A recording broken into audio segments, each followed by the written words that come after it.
প্রতিবন্ধীদের প্রয়োজন বিবেচনায় এখন থেকে সব ডিজিটাল সেবার নকশা করা হবে জানিয়েছেন তথ্য প্রযুক্তি মন্ত্রী ফকির মাহবুব আনাম। রাজধানীর আগারগাঁওয়ের বিডা অডিটোরিয়ামে গ্লোবাল অ্যাক্সেসিবিলিটি অ্যাওয়ারনেস ডের অনুষ্ঠানে তিনি কথা জানান। মন্ত্রী বলেন, নতুন প্রযুক্তির মাধ্যমে তাদের সমাজের মূল ধারায় নিয়ে আসা হবে।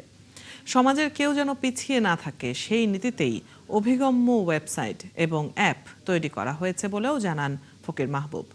ডিজিটাল সেবায় প্রতিবন্ধীদের সমান প্রবেশাধিকার নিশ্চিত করা সরকারের অগ্রাধিকার বলে জানিয়েছেন মন্ত্রী।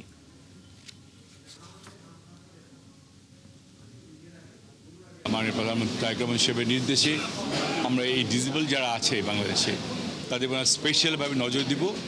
এরা যেহেতু কোনো অবস্থাতেই এই অ্যাক্সেসিবিলিটি যে ডিসেবলরা আছে কোনো অবস্থাতেই সমাজের নেগলেক্টেড ফিল না করে, তারা কোনো নেগলেক্ট ফিল না করে, তারা যাতে আমাদের সাথে অ্যাট পার আমাদের সমাজে চলতে পারে।